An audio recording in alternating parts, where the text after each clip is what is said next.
ਦਰਸ਼ਕੋ, break ਤੋਂ ਬਾਅਦ ਤੁਹਾਨੂੰ ਆਪਾਂ ਸਭ ਨੂੰ ਜੀ ਆਇਆਂ ਕਹਿੰਦੇ ਹਾਂ। ਸੋ ਗੱਲਬਾਤ ਕਰਨ ਜਾ ਰਹੇ ਹਾਂ ਕਿ ਦਲ ਖਾਲਸਾ ਦੇ ਮੁਖੀ ਭਾਈ ਗਜਿੰਦਰ ਸਿੰਘ ਜੀ ਨੇ ਖਾਲਿਸਤਾਨ ਦੀ ਲਹਿਰ ਪ੍ਰਤੀ 7 ਸਵਾਲਾਂ ਦੇ ਜਵਾਬ ਦਿੱਤੇ ਨੇ। ਇਹ ਉਹ ਸਵਾਲ ਹਨ ਜਿਹੜੇ ਅਕਸਰ ਖਾਲਿਸਤਾਨ ਪ੍ਰਤੀ ਸ਼ੰਕਾਵਾਦੀਆਂ ਵੱਲੋਂ ਪੁੱਛੇ ਜਾਂਦੇ ਨੇ। ਸੋ ਇਸ ਬਾਰੇ ਆਪਾਂ ਗੱਲਬਾਤ ਕਰਨ ਜਾ ਰਹੇ ਹਾਂ। ਸੋ ਅਸੀਂ ਚਾਹਾਂਗੇ ਕਿ ਤੁਸੀਂ ਇਸੇ ਤਰ੍ਹਾਂ ਬਣੇ ਰਹਿਣਾ।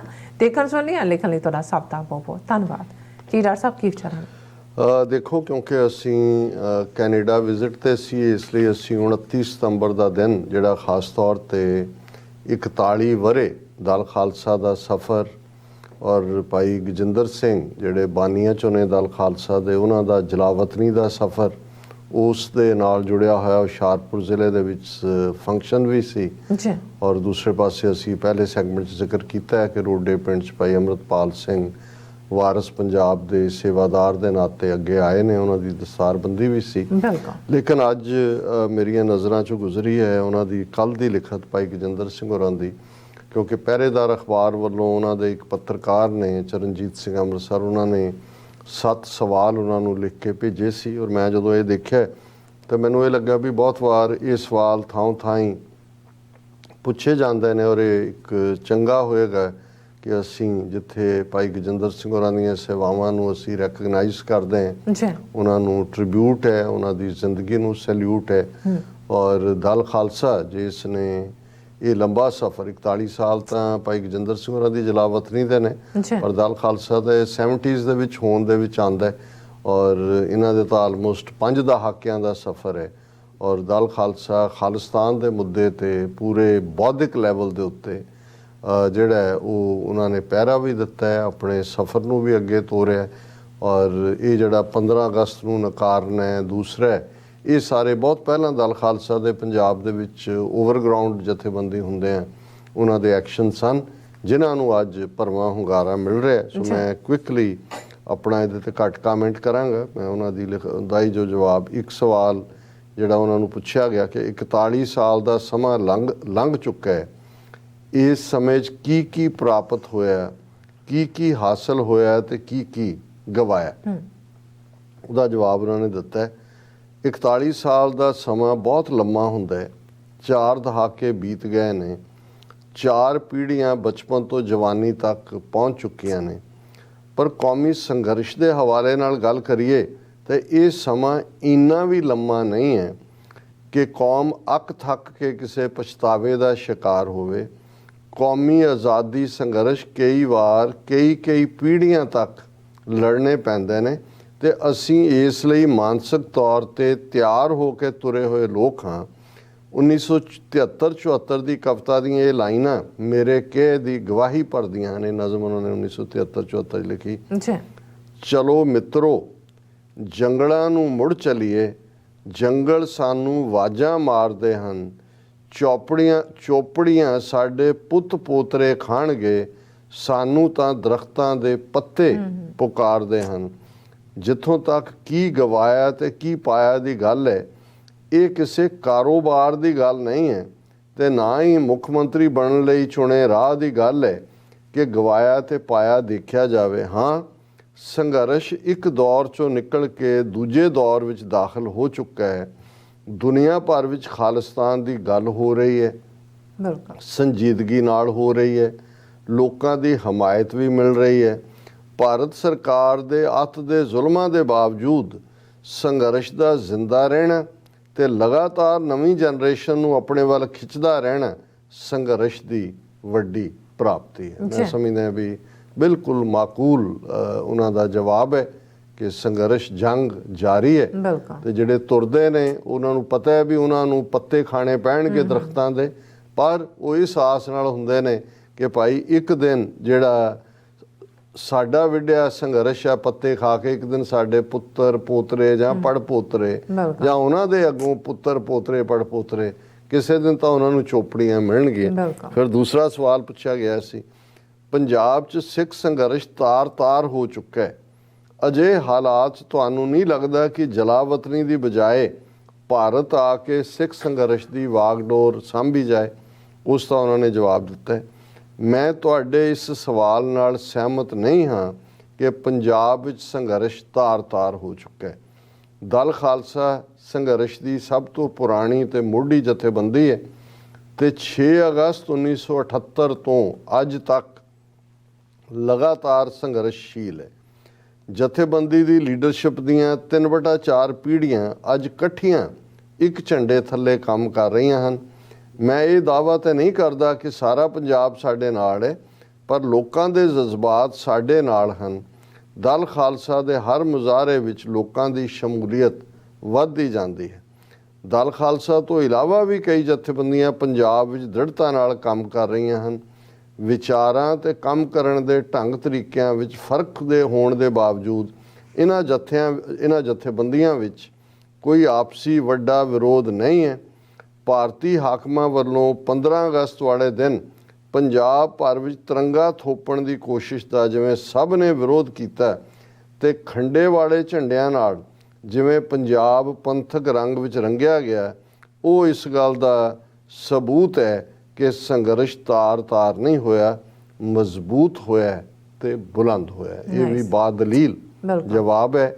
ਔਰ ਅੱਖਾਂ ਸਾਹਮਣੇ ਜਿਹਨੂੰ ਕਹਿੰਦੇ ਨੇ ਕਿ ਵੀ ਕਹਿਬੇ ਕੋ ਸੋਭਾ ਨਹੀਂ ਦੇਖਾ ਹੀ ਪ੍ਰਵਾਨ। 15 ਅਗਸਤ ਨੂੰ ਦੁਨੀਆ ਨੇ ਦੇਖਿਆ ਕਿ ਪੰਜਾਬ ਤਿਰੰਗੇ ਦਾ ਫਾਲੋਅਰ ਨਹੀਂ ਹੈ, ਪੰਜਾਬ ਖੰਡੇ ਵਾਲੇ ਨਿਸ਼ਾਨ ਦਾ ਫਾਲੋਅਰ ਹੈ। ਖਾਲਿਸਤਾਨ ਦਾ ਜਿਹੜਾ ਉਹ ਝੰਡਾ ਬਰਦਾਰ ਹੈ ਸਾਰਾ ਪੰਜਾਬ। ਫਿਰ ਤੀਸਰਾ ਉਹਨਾਂ ਦਾ ਸਵਾਲ, ਆਜ਼ਾਦ ਸਿੱਖ ਰਾਜ ਦੀ ਪ੍ਰਾਪਤੀ ਲਈ ਹੁਣ ਸਿੱਖ ਕੀ ਕਰਨ, ਖਾਸ ਕਰ ਜਦੋਂ ਸੰਸਾਰ ਦੇ ਹਾਲਾਤ ਬਦਲ ਚੁੱਕੇ ਨੇ ਤੇ ਛੋਟੇ ਦੇਸ਼ਾਂ ਦੀ ਆਰਥਿਕਤਾ ਵੀ ਚਰਮਰਾ ਚੁੱਕੀ ਹੈ। ਇਹ ਸਵਾਲ ਹੈ ਜੀ, ਕੀ ਹੁਣ ਤਾਂ ਹੈ ਹੀ ਨਹੀਂ ਛੋਟੇ ਦੇਸ਼ਾਂ ਦਾ ਕਾਨਸੈਪਟ। ਇਸ ਦੇ ਵਿੱਚ ਉਹਦਾ ਜਵਾਬ ਉਹਨਾਂ ਨੇ ਦਿੱਤਾ ਹੈ, ਸੰਸਾਰ ਦੇ ਹਾਲਾਤ ਤਾਂ ਬਦਲਦੇ ਹੀ ਆਏ ਹਨ ਤੇ ਬਦਲਦੇ ਹੀ ਰਹਿਣੇ ਨੇ। ਆਜ਼ਾਦੀ ਦੇ ਸਵਾਲ ਸਾਹਮਣੇ ਅਰਥਚਾਰਾ ਬਾਅਦ ਦੀ ਗੱਲ ਹੈ। ਜਦੋਂ ਤੁਸੀਂ ਆਜ਼ਾਦੀ ਲਈ ਹੋ ਉੱਥੇ ਇਕਨੋਮੀ ਸੈਕੰਡਰੀ ਚਲੇ ਜਾਂਦੀ ਹੈ, ਪਰ ਸਾਡੇ ਕੋਲ ਇਹ ਯਕੀਨ ਕਰਨ ਲਈ ਬਹੁਤ ਕੁਝ ਹੈ ਕਿ ਆਜ਼ਾਦ ਪੰਜਾਬ ਦੇਸ਼ ਇੱਕ ਸਮਰੱਥ ਅਤੇ ਤਾਕਤਵਰ ਦੇਸ਼ ਹੋਏਗਾ। ਔਰ ਇਹਦੇ ਬਾਰੇ ਕੋਈ ਦੋ ਰਾਵਾਂ ਨਹੀਂ ਨੇ। ਔਰ ਮੈਂ ਤਾਂ ਅਕਸਰ ਇਸ 'ਚ ਕਹਿਣਾ ਕਿ ਆਪਣੇ ਬਣਨ ਦੇ 10 ਸਾਲ ਦੇ ਵਿੱਚ ਖਾਲਿਸਤਾਨ ਦੁਨੀਆ ਦੀਆਂ first world countries America, Canada, ਇਸ ਲੈਵਲ ਦੀ ਇਕਨੋਮੀ ਸਾਡੀ ਹੋਏਗੀ। ਔਰ ਇਹ ਉਹਨਾਂ ਨੇ ਇਹ ਕਿਹਾ ਕਿ ਭਾਈ ਇਹ ਜਿਹੜਾ ਆਜ਼ਾਦ ਦੇਸ਼ ਦੀ ਪ੍ਰਾਪਤੀ ਲਈ ਸਾਨੂੰ ਉਦੋਂ ਤੱਕ ਸੰਘਰਸ਼ ਕਰਨਾ ਪਵੇਗਾ ਜਦੋਂ ਤੱਕ ਆਲਮੀ ਹਾਲਾਤ ਸਾਡੀ ਆਜ਼ਾਦੀ ਲਈ ਸਾਜ਼ਗਾਰ ਨਹੀਂ ਹੋ ਜਾਂਦੇ। ਅਸੀਂ ਵਿਲ ਕੰਟੀਨਿਊ ਦਾ ਸਟਰਗਲ। ਜਦੋਂ ਵੀ ਆਲਮੀ ਹਾਲਾਤ ਸਾਜ਼ਗਾਰ ਹੁੰਦੇ ਨੇ, ਸੰਘਰਸ਼ ਬਹੁਤ ਲੰਮਾ ਹੋ ਸਕਦਾ ਹੈ, ਪਰ ਗੁਲਾਮੀ ਕਬੂਲ ਕਰਕੇ ਬੈਠਣ ਨਾਲੋਂ ਗੁਲਾਮੀ ਦੇ ਖਿਲਾਫ ਲੜਨ ਵਾਲੇ ਲੋਕਾਂ ਦਾ ਮਾਣ, ਸਵੈਮਾਣ ਤੇ ਰੁਤਬਾ ਬਹੁਤ ਬੁਲੰਦ ਹੁੰਦਾ ਹੈ। ਦੁਨੀਆ ਉਹਨਾਂ ਦੀ ਹੋਂਦ ਨੂੰ ਮਾਨਤਾ ਵੀ ਦਿੰਦੀ ਹੈ ਕਿ ਤੁਸੀਂ ਗੁਲਾਮੀ ਐਕਸੈਪਟ ਕਰਕੇ ਬਹਿ ਜਾਓ ਜੀ, ਹੁਣ ਕੋਈ ਨਹੀਂ, ਅਰਥਚਾਰਾ ਨਹੀਂ ਜੀ, ਛੋੜ। ਉਹਨੇ ਕਿਹਾ ਕੋਈ ਗੱਲ ਨਹੀਂ, ਆਲਮੀ ਹਾਲਾਤ ਅੱਜ ਨੇ, ਕੱਲ੍ਹ ਨੂੰ ਹੋਰ ਹੋਣਗੇ, ਪਰ ਇੱਜ਼ਤ ਵੀ ਦੁਨੀਆ 'ਚ ਉਹਨਾਂ ਲੋਕਾਂ ਦੀ ਹੁੰਦੀ ਹੈ ਜਿਹੜੇ ਗੁਲਾਮੀ ਦੇ ਖਿਲਾਫ ਲੜਦੇ ਨੇ। ਔਰ ਜਦੋਂ ਵੰਸ ਸਾਨੂੰ ਇਹ ਓਪਰਚੁਨਿਟੀ ਮਿਲੀ, ਅਸੀਂ ਦੁਨੀਆ ਦੀਆਂ ਫਸਟ ਵਰਲਡ ਕੰਟਰੀਜ਼ ਦੇ ਵਿੱਚ ਹੋਵਾਂਗੇ। ਫਿਰ ਸਵਾਲ ਹੈ, ਪੰਥ ਦੀ ਹਾਲਤ ਖਸਤਾ ਹੈ।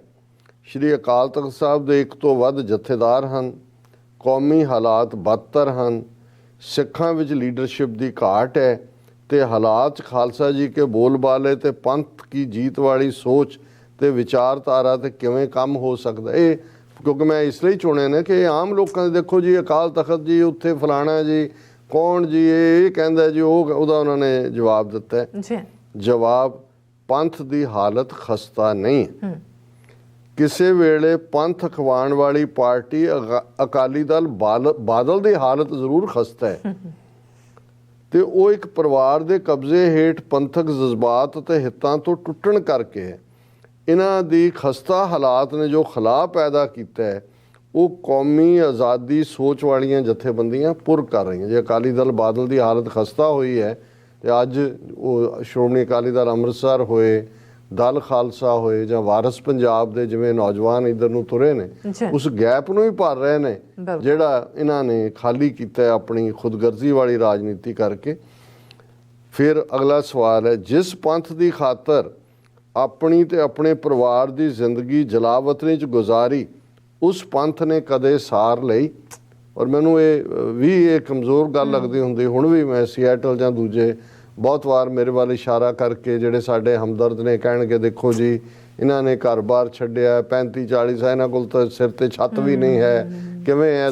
ਮੈਨੂੰ ਇਹ ਚੰਗਾ ਨਹੀਂ ਲੱਗਦਾ ਵੀ ਇਹ ਜਿਹੜੀ ਐਵੇਂ ਇੱਕ ਹਾਲਾਂ ਆਪਣੇ ਵੱਲੋਂ ਪਿਆਰ ਨਾਲ ਕਰਦੇ ਨੇ ਕਹਿਣ ਲਈ, ਤੇ ਮੇਰਾ ਇਹ ਕਹਿਣਾ ਹੁੰਦਾ ਕਿ ਭਾਈ ਅਸੀਂ ਤਾਂ ਛੱਤ ਥੱਲੇ ਸੌਂਦੇ ਆ, 2 ਵੇਲੇ ਖਾਂਦੇ ਆ। ਉਹਨਾਂ ਵੱਲ ਦੇਖੋ ਜਿਹੜੇ 1.5 ਲੱਖ ਕੌਮ ਦੇ ਸਪੁੱਤਰ ਸਪੁੱਤਰੀਆਂ ਨੇ ਆਪਣਾ ਖੂਨ ਡੋਲਿਆ, ਅਸੀਂ ਤਾਂ ਉਹਨਾਂ ਦੇ ਡੁੱਲੇ ਖੂਨ ਦਾ ਹੱਕ ਲੈਣ ਦੀ ਵਜ਼ਾਹਤ ਹੀ ਕਰਦੇ ਆ, ਵਕਾਲਤ ਹੀ ਕਰਦੇ ਆ। ਹੋਰ ਅਸੀਂ ਕਿਹੜਾ ਇੱਥੇ ਕੱਦੂ 'ਚ ਕੋਈ ਤੀਰ ਮਾਰਿਆ ਹੋਇਆ। ਸੋ ਉਹਨਾਂ ਨੂੰ ਵੀ ਇਹ ਸਵਾਲ ਉਹਨਾਂ ਨੇ ਪੁੱਛਿਆ। ਉਹਨਾਂ ਨੇ ਕਿਹਾ ਮੈਂ ਕੁਝ ਨਹੀਂ ਗਵਾਇਆ, ਪਰ ਜੇ ਤੁਸੀਂ ਮੇਰੀ ਜੇਲ੍ਹ ਤੇ ਜਲਾਵਤਨੀ ਨੂੰ ਗਵਾਇਆ ਮੰਨ ਵੀ ਲਵੋ ਤਾਂ ਇਸ ਦੇ ਬਦਲੇ ਵਿੱਚ ਕੌਮ ਵੱਲੋਂ ਜੋ ਪਿਆਰ ਮਿਲਿਆ ਹੈ ਉਹ ਇਸ ਜਨਮ ਲਈ ਕਾਫੀ ਹੈ। ਅਸੀਂ ਆਉਣ ਵਾਲੀਆਂ ਪੀੜ੍ਹੀਆਂ ਲਈ ਰਸਤੇ ਬਣਾਉਣ ਵਾਲੇ ਲੋਕ ਹਾਂ। ਜਿਨ੍ਹਾਂ ਰਸਤੇ ਬਣਾਉਣੇ ਹੁੰਦੇ ਹਨ ਪੈਰ ਉਹਨਾਂ ਦੇ ਹੀ ਜ਼ਖਮੀ ਹੁੰਦੇ ਹਨ। ਗੁਰੂ ਵੱਲ ਮੂੰਹ ਕਰਕੇ ਤੁਰਿਆ ਸਾਂ, ਸਾਰ ਉਸੇ ਨੇ ਲੀਤੀ ਹੈ ਤੇ ਲੈਣੀ। ਇਹ ਬਹੁਤ ਖੂਬਸੂਰਤ ਹੈ ਕਿ ਜਿਨ੍ਹਾਂ ਨੇ ਰਾਹ ਬਣਾਉਣੇ ਨੇ, ਜਿਨ੍ਹਾਂ ਨੇ ਜਿਹੜਾ ਉਹ ਇੱਕੋ ਲੀਹ ਹੁੰਦੀ ਹੈ, ਲੀਹ ਤੇ ਤੁਰੇ ਜਾਂਦੇ ਨੇ। ਗੁਲਾਮੀ ਇੱਕ ਲੀਹਾ ਹੁੰਦਾ ਕਿ ਵੀ ਤੁਸੀਂ ਜ਼ਿਆਦਾ ਪਾਵਰਫੁਲ ਜੋਗ ਤੁਹਾਡੇ ਕੋਲ ਹੋਏ ਬੋਲਦਾਂ ਦੇ, ਤੁਸੀਂ ਲੀਹਾ ਪਾਉਂਦੇ ਹੋ।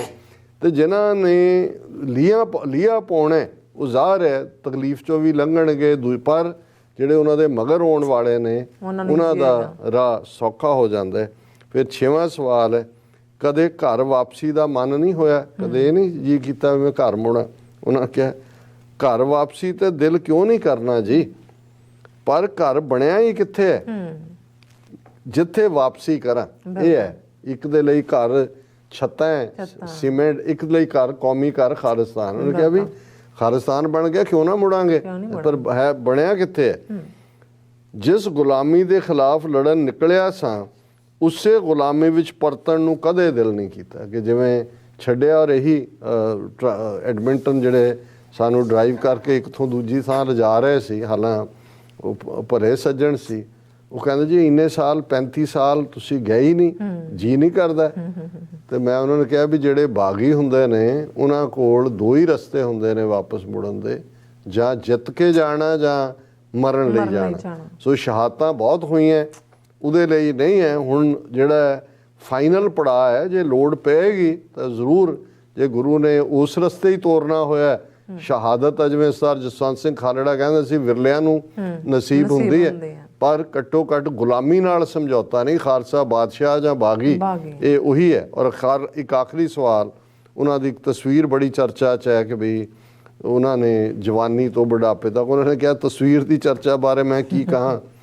ਗਜਿੰਦਰ ਸਿੰਘ ਜਵਾਨੀ ਤੋਂ ਬੁਢਾਪੇ ਦੀ ਆਖਰੀ ਪੌੜੀ ਤੱਕ ਪਹੁੰਚ ਗਿਆ, ਪਰ ਮੇਰੀ ਇੱਕ ਸਧਾਰਨ ਜਿਹੀ ਤਸਵੀਰ ਦੀ ਅੱਜ ਇੰਨੀ ਚਰਚਾ ਹੋਣੀ, ਇਹ ਗੁਰੂ ਦੀ ਕੋਈ ਖਾਸ ਕਿਰਪਾ ਹੀ ਹੈ।